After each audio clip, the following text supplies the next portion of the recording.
Comedian whose audition was a triumph. The audience gave him a standing ovation. And Amanda gave him her golden buzzer. It's Daliso Chaponda.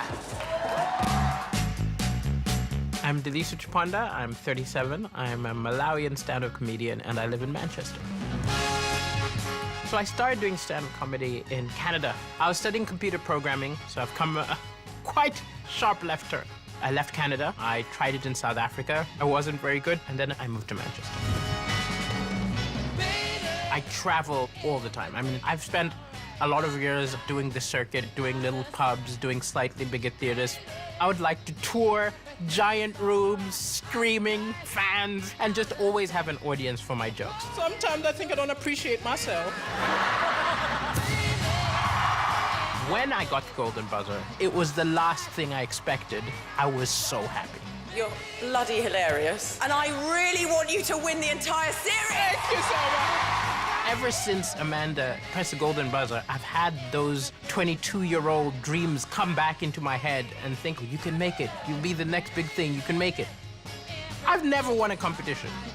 I think it's time that I win something. I really do. It's my turn. I'm ready. I'm ready to score the knockout punch.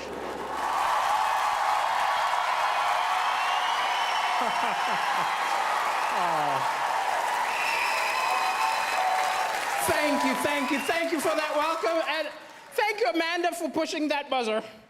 Ever since you did it, my life has been bonkers.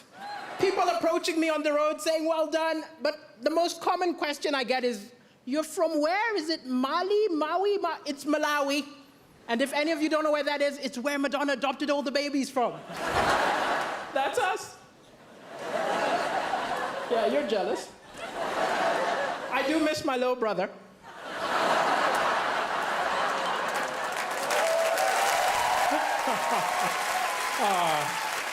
And Angelina took my sister, so. And I've been in the UK a while. I was tricked into moving here. I was tricked because I was watching television and I saw an angry guy came on television and he said, oh, these immigrants take all the good jobs, all the good women. I was like, wow, that's what I'm looking for.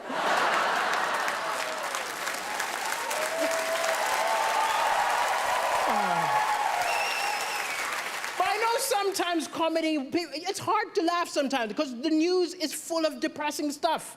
But I think the thing is, it's misleading because amazing things happen every day, little acts of kindness, but they don't report it. They put it on page 10, they open with the doom and gloom. If the BBC News was a mate of yours, you'd never go over. Look, I'm not going to that depressing barbecue. I'm gonna hang out with Cartoon Network. But it's an amazing time to be alive. People say stuff like, I miss the good old days. The good old days were terrible. We've got amazing stuff. We've got Wi-Fi. Yeah. We've got rights. Women can vote. Yeah. I'm black. 200 years ago, this would have been an auction.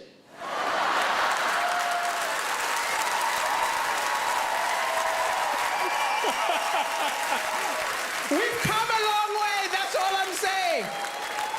But even with the doom and gloom, the Malawian press is a lot worse than your press here. I'll tell you. Like, I did the first ever comedy show in Malawi, which isn't an accomplishment. I'm the only stand-up comedian, right? And I called the local press and said, send a reporter. The editor said, why don't you write the review yourself? Huh?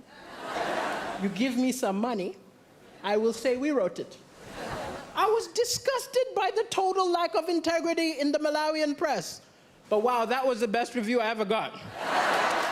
7 stars! He's a genius! The African Michael McIntyre! But it's crazy I'm on television right now because my ex always felt I wasn't ambitious enough. She always used to be like, you're a comedian, come on, be more ambitious. I said, hey, I'm happy. She said, you're not happy. I said, I think I'm happy. She said, no, be more ambitious. I did not sign up for somebody who's going nowhere. I snapped. I told her, look, you knew I wasn't ambitious the day we met. Of all the women in the bar, I approached you.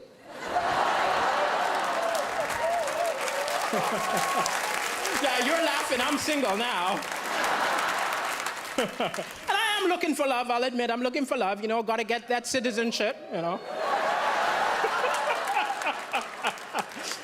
But it's hard to date on a budget. I remember going for a date and the woman made a lot more money than me, which isn't a problem. We're in the 21st century, but I was ashamed. I remember the waiter came up, assumed I was going to pay. Put the bill in front of me, I had to go, I'll get the next one. I felt so pathetic watching her pay. I wanted so badly to be part of the transaction. So I just took the change. I don't understand the British. I saw a beautiful British woman looking at a mirror upset. I said, what's going on? She said, can't you see? It's a fat mirror. I said, what do you mean the mirror's fat? She said, this mirror makes me look fatter than I really am. I said, wow, I think my eyes have the same problem.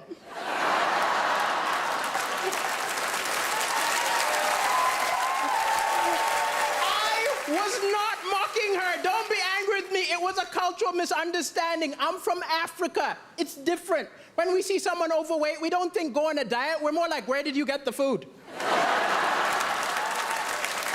I think we gotta follow her home. Thank you, ladies and gentlemen. It's been a pleasure. Thank you.